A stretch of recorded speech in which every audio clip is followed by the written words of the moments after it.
Hi friends, मैं Sunil Patel from inside investments. क्या आप स्टॉक मार्केट में इन्वेस्ट करते हैं? क्या आप कंपनियों के आईपीओ में एप्लीकेशन करते हैं? क्या आप वो लोगों की गिनती में आते हैं जो Ola, Paytm, Nykaa, LIC, CarTrade जैसे आईपीओ में एप्लीकेशन करके फंस चुके हैं, जो आज तक निकल नहीं पाए? तो आज का वीडियो आपके लिए।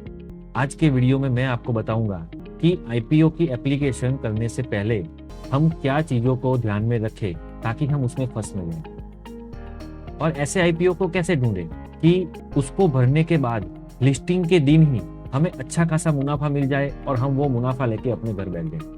तो आज के वीडियो को लास्ट तक देखना और समझना। सबसे पहले हम ये समझते हैं कि आईपीओ क्या है, कंपनी आईपीओ क्यों लाती है। तो मैं आपको बताना चाहता हूँ कि हर एक कंपनी को अपना बिजनेस आगे बढ़ाने के लिए पैसों की आवश्यकता होती है, एक अमाउंट चाहिए, एक फंड चाहिए, और वो फंड आईपीओ के थ्रू वो लोग इकट्ठा करते हैं। सिंपल लैंग्वेज में मैं समझाऊं तो कंपनी अपने कुछ शेयर्स हमारे जैसे लोगों को देती है और हमारे जैसे लोगों से पैसा इकट्ठा करती है और अपना बिजनेस को आगे बढ़ाती है। तो सुनील भाई, सवाल ये उठता है कि अच्छी कंपनी को कैसे फाइंड करें ताकि हम आईपीओ में पैसा लगा के उसमें फंस न जाए। तो मेरा जवाब यही होगा, आईपीओ की जानकारी हमें गूगल पे बहुत बढ़िया तरीके से मिल जाएगी। या तो फिर एक सिंपल काम कर सकते हैं, ये चैनल को सब्सक्राइब कर दीजिए और बेल आइकन को प्रेस कर दीजिए ताकि आपको आने वाले कल में ये चैनल पे मैं जो भी वीडियो सही कंपनी के आईपीओ के बारे में बनाऊंगा वो आपको डिटेल में जानकारी मिलती रहेगी और आप फंसोगे नहीं। एक समझने जैसी बात है कि लोग आईपीओ में फंस कैसे जाते हैं। तो मैं आपको बताता हूँ, एक सिंपल साइकोलॉजी है। अगर हम 10-15 हजार की कोई चीज लेने जाते हैं तो हम 2 से 3 शोरूम में जाते हैं, उसको चेक करते हैं, उसके बारे में जानकारी लेते हैं और फिर हम उसमें पैसा डालते हैं और वो चीज हम घर पे लेके आते हैं। लेकिन स्टॉक मार्केट में या आईपीओ में ऐसा नहीं होता। लोग क्या करते हैं, कंपनी का नाम देखते हैं और फिर आईपीओ को अप्लाई कर देते हैं और फिर फंसते हैं। एक सही आईपीओ की पहचान करने के लिए हमें सिर्फ और सिर्फ 2-3 सिंपल बातों का ध्यान रखना है। जैसे गूगल में जाके जो आईपीओ के बारे में हम जानना चाहते हैं, यहाँ पे एंथम बायोसाइंस का एक आईपीओ अभी चल रहा है, उसके बारे में अगर हमें जानना है कि वो कंपनी कैसी है, उसमें हमें अप्लाई करना चाहिए या नहीं करना चाहिए, तो सिंपल उसके बारे में 2-3 चीजें ध्यान में रखनी है। इसमें सबसे पहली चीज हमें ध्यान में रखनी है ये डेट। आप यहाँ देख सकते हैं कि आईपीओ का शेड्यूल कैसे है। जैसे यहाँ पे दिया है कि आईपीओ ओपन डेट 14 जुलाई को है, 14 जुलाई को आईपीओ ओपन हुआ है, 16 जुलाई को आईपीओ क्लोज हो जाएगा। अलॉटमेंट 17 तारीख को होगा, रिफंड 18 तारीख को आएगा। हमारा ब्लॉक किया हुआ पैसा हमें 18 तारीख को रिफंड मिल जाएगा, या तो अगर हमें अलॉटमेंट मिल जाएगा तो वो पैसा हमारे अकाउंट से कट जाएगा। शेयर क्रेडिट 18 तारीख को रात तक हो जाते हैं। एंथम बायोसाइंस लिमिटेड की आईपीओ की लिस्टिंग एनएससी बीएससी के ऊपर 21 जुलाई को वो ट्रेडिंग करेगा। सुबह 10 बजे जो भी नया आईपीओ खुलता है वो सुबह 10 बजे लिस्टिंग होता है और उसी दिन हम हमारे लगे हुए आईपीओ में से अच्छा लिस्टिंग गेन लेके उसको सेल कर सकते हैं या तो लॉन्ग टर्म के लिए रख सकते हैं। बात ये हो गई कि हमें कब भरना है और उसका शेड्यूल कैसे है। दूसरी बात आईपीओ के बारे में ये जानी है कि एंथम बायोसाइंस जो आईपीओ है वो किस टाइप का आईपीओ है, ऑफर फॉर सेल। कुछ आईपीओ ऐसे होते हैं जो सेल टाइप में यहाँ पे ऐसा लिखा है फ्रेश इश्यू, और कुछ आईपीओ ऐसे होते हैं यहाँ पे मिक्स लिखा होगा offer for sale come fresh issue. इसका क्या मतलब है तो मैं आपको बताना चाहता हूँ डिटेल में। जैसे कि ये आईपीओ है एंथम बायोसाइंस आईपीओ, तो उसके सेल टाइप है ऑफर फॉर सेल।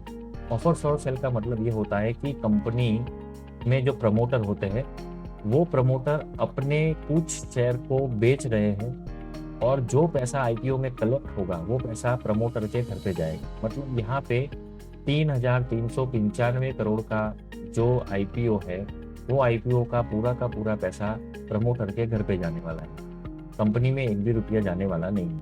इसके साथ साथ ऑफर फॉर सेल जब भी होता है तब एक बात ध्यान में रखनी होती है, प्रमोटर की जो होल्डिंग है वो आईपीओ से पहले कितनी थी और आईपीओ के बाद कितनी रहेगी। मतलब प्रमोटर अपना कितना हिस्सा आईपीओ में बेचने वाले हैं। तो यहाँ पे हम देख सकते हैं सिंपल कैलकुलेशन, आईपीओ से पहले 76.87% थी और आईपीओ के बाद 74.68% रहने वाली है। मतलब ये आईपीओ में एक बात ध्यान रखनी है कि कंपनी के प्रमोटर अपने 2.19% हिस्सा ही बेच रहे हैं। मतलब ये एक पॉजिटिव साइन है, ज्यादा हिस्सा नहीं बेच रहे हैं। कैटेगरी वाइज कितना कितना शेयर ऑफर किया गया है, मतलब आईपीओ में ज्यादातर ये देखने को मिलता है कि एक यूआईबी जो क्वालिफाइड इंस्टीट्यूशनल जो म्यूचुअल फंड और बड़े बड़े फंड हाउस होते हैं उनको कितना हिस्सा मिलने वाला है, तो उनको 50% हिस्सा उनको मिलेगा।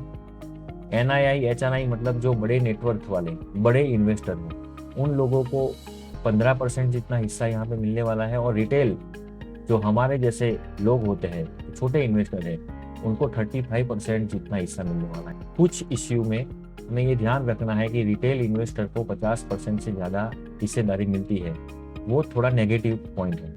दूसरा, हम आगे बढ़ेंगे कि कौन सी चीज़ें ध्यान में रखनी है। तो यहाँ पे हमें जो भी आईपीओ आ रहा है वो आईपीओ के फाइनेंशियल क्या है, मतलब वो कंपनी किस तरीके से बिजनेस चला रही है। तो यहाँ पे सिंपल हम देख सकते हैं रेवेन्यू, मतलब कंपनी की आय टोटल 2023 में 1133 करोड़ थी। 2024 में उन्होंने अपनी रेवेन्यू को बढ़ा के 1483 करोड़ कर दिया और 31 मार्च 2025 को कंपनी की रेवेन्यू 1930, मतलब एवरी ईयर उन लोगों ने अपनी रेवेन्यू को बढ़ाया हुआ है। मतलब बहुत बढ़िया बिजनेस चल रहा है। हम प्रॉफिट देख लेते हैं कि प्रॉफिट वो लोग क्या कर रहे हैं। तो प्रॉफिट में 385 करोड़ प्रॉफिट किया, फिर 367 करोड़ प्रॉफिट किया और लास्ट अभी 2025 में 451 करोड़ का उन्होंने प्रॉफिट किया है। इसका मतलब ये हो रहा है कि कंपनी प्रॉफिट भी बढ़ा रही है। दूसरा, यहाँ पे एक चीज ध्यान में रखनी है, बोरोविंग। कंपनी की बोरोविंग क्या है, तो हम यहाँ पे देख सकते हैं 2023 में बोरोविंग 125 करोड़ थी। 31 मार्च 2024 को वो बोरोविंग बढ़ के, मतलब डेप्थ को बढ़ाया कंपनी ने, लोन ज्यादा ली और 232 करोड़ कर दी। लेकिन लास्ट ईयर 108 करोड़ की बोरोइंग रही, मतलब कंपनी ने बहुत सारा डेप्थ अपना यहाँ पे भर दिया। मतलब ये पॉजिटिव साइन, मतलब हम देखने जाए तो यहाँ पे पॉजिटिव साइन कितनी हुई कि कंपनी अच्छा ग्रो कर रही है, अच्छा प्रॉफिट कर रही है, डेप्थ उन्होंने कम किया है, एक पॉजिटिव चीज है। दूसरा, कंपनी फार्मास्यूटिकल फील्ड में बहुत अच्छा काम कर रही है। एक नेगेटिव पॉइंट ये है कि ऑफर फॉर सेल है, लेकिन वो नेगेटिव पॉइंट के सामने एक चीज ये आ जाती है कि कंपनी के प्रमोटर सिर्फ 2% अपना स्टेक ही बेच रहे हैं। मतलब ज्यादा कोई नेगेटिव बात नहीं है। रिटेलरों को 35% स्टेक मिलने वाला है। ऑल ओवर देखने जाए तो ये आईपीओ हम भर सकते हैं। अब हम बात करेंगे वो आईपीओ मंत्रा की, जो आईपीओ मंत्रा को पिछले 4-5 साल से अप्लाई करके मैं अच्छी खासी इनकम ले रहा हूँ। वो आईपीओ मंत्रा में मैं आपको बताऊंगा कि साल में सिर्फ और सिर्फ सही आईपीओ को अप्लाई करके एक अच्छी खासी इनकम कैसे जनरेट कर सकते हैं।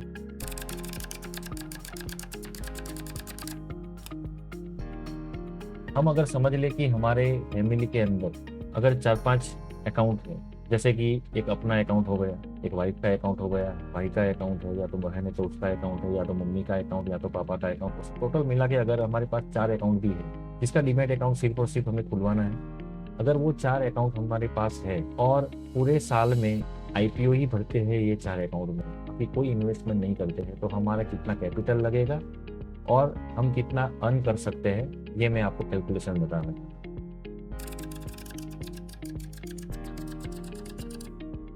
तो मेरा ऐसा मानना है कि अच्छी कंपनी के आईपीओ में हमें सिर्फ और सिर्फ एक ही लॉट भरना चाहिए। ज़्यादा लॉट भरने से आईपीओ अलॉट होने का चांस बहुत कम रहता है।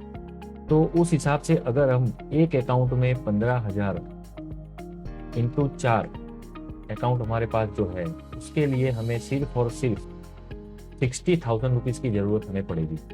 हमें एक साथ कोई 2 आईपीओ या 3 आईपीओ एक साथ हम भरना नहीं होता है, जिसके कारण क्या हो रहा है कि हमारा पैसा हमारे बैंक में सेफ पड़ा है। और अभी आईपीओ अलॉटमेंट की सिस्टम इतनी फास्ट हो चुकी है, आज हम कोई आईपीओ अप्लाई करते हैं तो वो आईपीओ में पैसा 3 या 4 दिन के अंदर उसकी लिस्टिंग हो जाती है और हम प्रॉफिट बुकिंग करके वो अमाउंट फिर से 5 दिन के अंदर वो हमारे अकाउंट में वापस आ जाती है प्रॉफिट के साथ। पूरे साल में सिर्फ और सिर्फ हमें अच्छे आईपीओ ही भरने हैं। तो कितने आईपीओ आते हैं? तकरीबन वैसे तो 80 से 100 आईपीओ आते हैं, लेकिन हम उसमें से सिर्फ और सिर्फ अच्छी अच्छी कंपनी चुन के 20 से 25 आईपीओ में ही हमें एप्लीकेशन करनी है। रेशियो ये कहता है, 4-5 साल का मेरा एक्सपीरियंस है, जो मेरे फैमिली के अकाउंट है, जो मेरे टोटल अकाउंट है, उसमें जब मैं आईपीओ भरता हूँ तो ऑन एन एवरेज 4-5 साल का एक्सपीरियंस ये बता रहा है कि हमें 25% अलॉटमेंट मिलती है। उसका मतलब ये हुआ कि अगर हम 20 आईपीओ में भरते हैं, हमारे पास टोटल मिला के 4 अकाउंट है और सिर्फ 25% हमें अलॉटमेंट के चांस है कि सिर्फ 20 आईपीओ में अलॉटमेंट मिलती है। वो आईपीओ अगर सिर्फ 40% से 60% लिस्टिंग गेन अगर देता है, मेरा एक्सपीरियंस है कि अगर हम कोई बहुत बढ़िया कंपनी के आईपीओ में भरते हैं तो 100% तक भी हमें लिस्टिंग गेन मिलती है, कुछ में 20% भी मिलती है, लेकिन ऑन एन एवरेज ये लिस्टिंग गेन 40% से लेकर 60% तक आती है।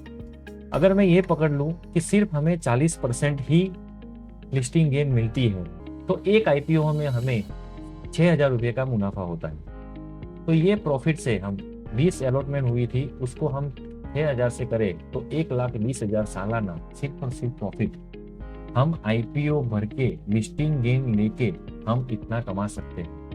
अगर इसको हम मंथली डिवाइड कर ले तो महीने का 10,000 रुपया ऑन एन एवरेज हम आईपीओ से ही कमा सकते हैं। अगर हम कैपिटल पे हमारी रिटर्न गिनती कर ले तो हमने 60,000 रुपया लगाया था और हम 1,20,000 रुपया कमाते हैं तो 200% की हमें यहाँ से प्रॉफिट मिलती है।